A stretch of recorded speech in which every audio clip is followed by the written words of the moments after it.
Hello, everyone. Welcome to another, discussion video where today we're going to be talking about something very interesting having to do with one of my favorite games, 7 Days to Die. So, 7 Days to Die recently announced that they're going to be making another game called 7 Days Blood Moons, I think is what it's called. From what you can see online, it looks cool. It looks a little like it's got some like first person like shooting stuff, but then like looking down on the map from above, like planning for like when the blood moon happens, and defending certain buildings and stuff like that. But I have a potential issue with this. 7 Days to Die, as some of you know, is a game that's basically a zombie survival game. You're in a world, you survive, you craft things, you find food, you cook food, blah blah blah, do missions and stuff, all while hordes of zombies on various degrees of difficulty try to kill you. The game, especially, back when I started playing it, it was like pulling teeth to get an update out of the original creators. Then the original creators dropped the game entirely, and the new company picked it up. The new company, not quite like pulling teeth to get an update out of them, but it was still like you had to wait like 3, 4, 6 months even to get any kind of an update out of them, unless it was just a point. So for instance, you have the massive updates, which were Alpha 19, 20, 21, so forth, but they had point 1 through 9. Those only added a few things, and you might get those every so often, but the big updates, like for instance Alpha 22 is coming up supposedly soon, announced at the end of last year in December. We're in March already. It hasn't been released yet. Hopefully this means that they're working diligently on it, and that we're going to see it soon. It's going to have a lot of really good and good-looking changes to it. However, announcing a new game potentially means a few things. One, they'll spread the resources too thinly across these two games, and either we won't see an update for the main game for quite a while, or if they do release it, it won't be as good because most of the resources and manpower they have are going to the new game instead of the old game.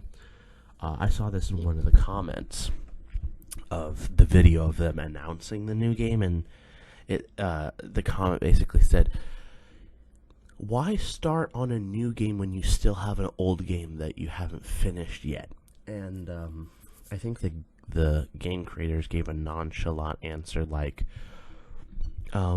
the game is basically done, but we want to continue to, update it in the coming weeks and so forth. And upcoming weeks, months, I think, with what they mean.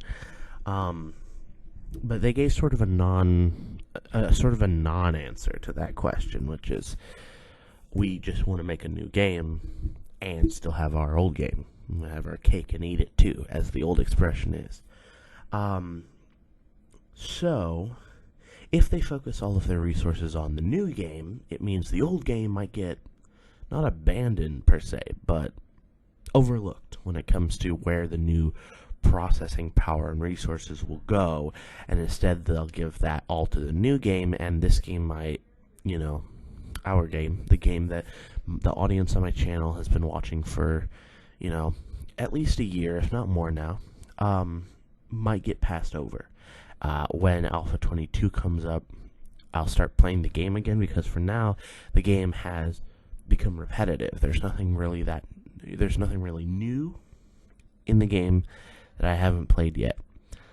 I'm waiting for the Alpha 22 update. When that happens, I'll start playing the game again, but for now we're on sort of a hiatus from 7 Days to Die.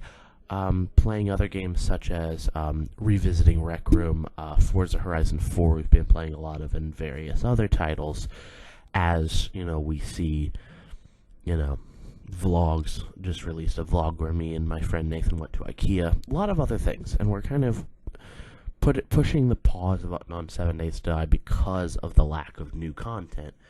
But hopefully the Alpha 22 will come out soon, and possibly we'll get to take a look at some point at the new game whenever it comes out. But that's what I wanted to say, is that with a new game, there is a potential for them to either not,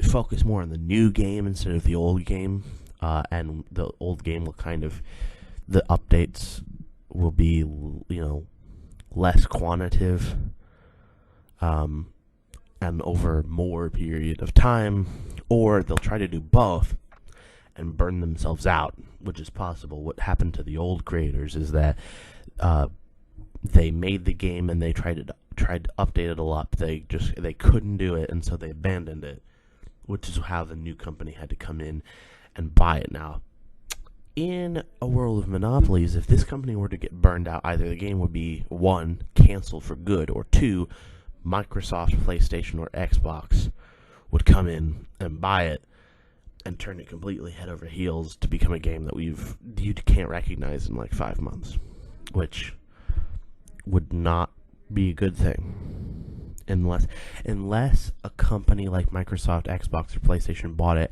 and kept it relatively the same and just added new stuff onto it to make it more fun. But when has that ever happened? So that's all I got for this video. Thank you for joining us, and tune in on my channel for more games, including 7 Days to Die, whenever the Alpha 22 comes.